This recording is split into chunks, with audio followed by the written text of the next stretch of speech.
Now I'm keeping the paint fairly wet and watery so that it gets in all the little nooks and crannies in the white plaster, so we get a good coverage of colour to start with.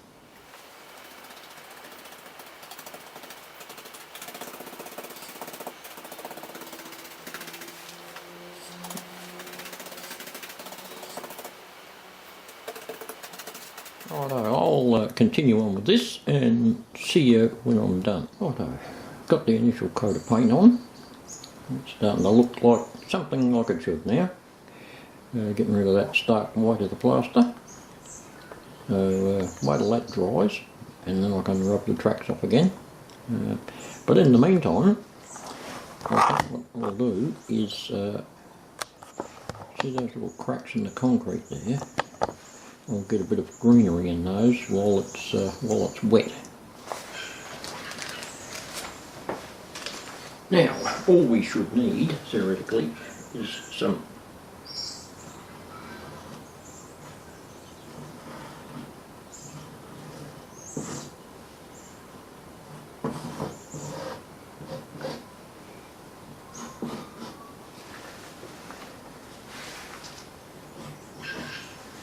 watered down white glue in the gap.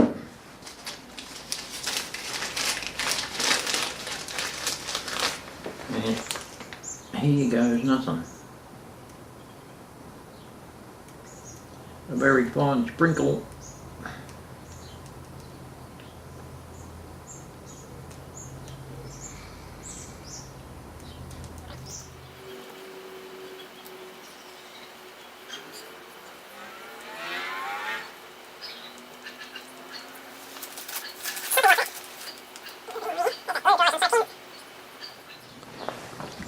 Now to get the paint off the rails, I've just got this little sanding block here, which is a bit wider than the track, and just run it along there like so, very carefully.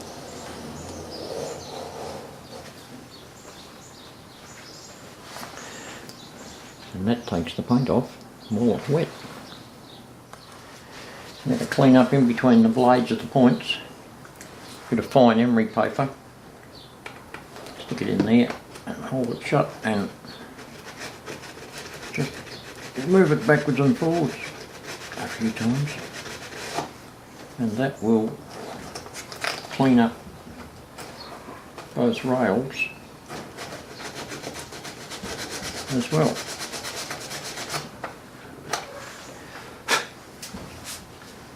Do that to all the points and you should be having no trouble. Now, as you can see by the last little shot, I've started to do the timber in between the rails, and I'm just using balsa wood here. That's cut to a scale 20 foot long, so I think I can get away with that. So most of the rails in between have been filled up with those, with shorter bits and tapered bits inside the point mechanisms. So I'll plod along and get some of that done and come back. This is phase 1 of the timber staining process.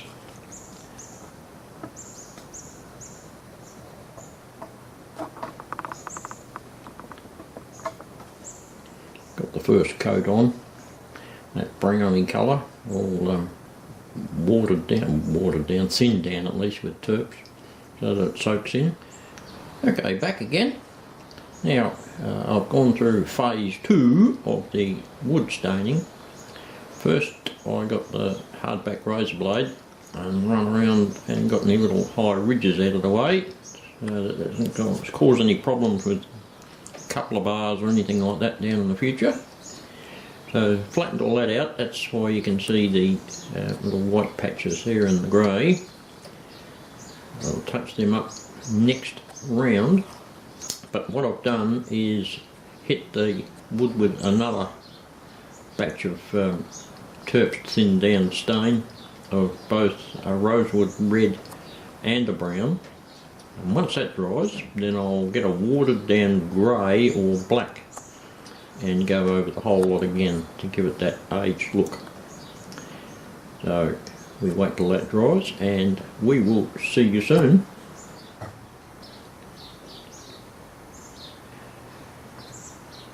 Well, here's a bit of an overview of how far I've got so far.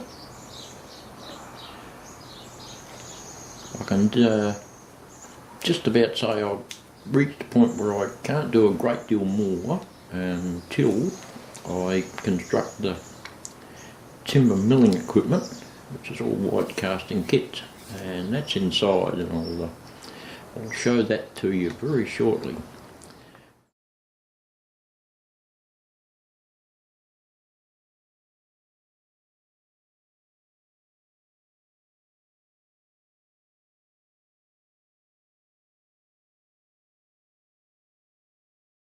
But out here I've got all the boards in between the rails.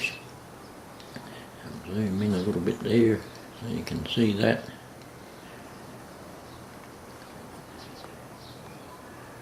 And that over there, all the tarmac. Right out to the other side there, where basically what needs to be done out there is just track ballasting to go on with that little hill that's on the right hand side there. There's our employees' lunchroom and outhouse over there in position. Here's a bit of a view from the other side. And quietly pan around there.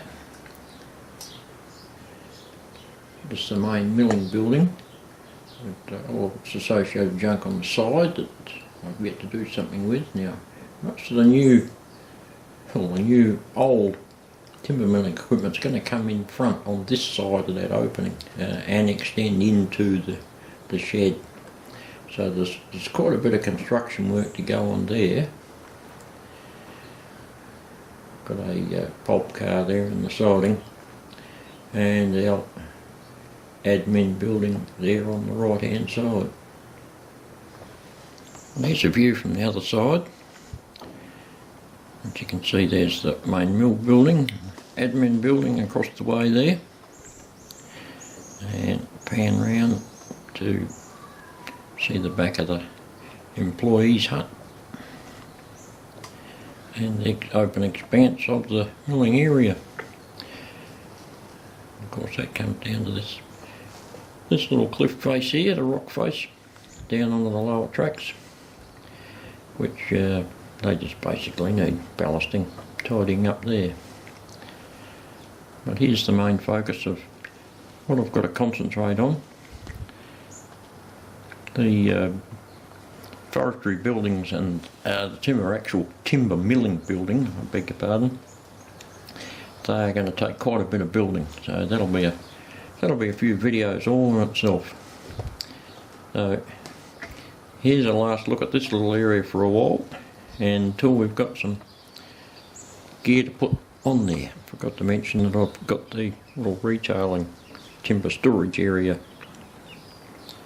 over there on the other side of the tracks, which is essentially on the next module, but it all meshes in with this one scene.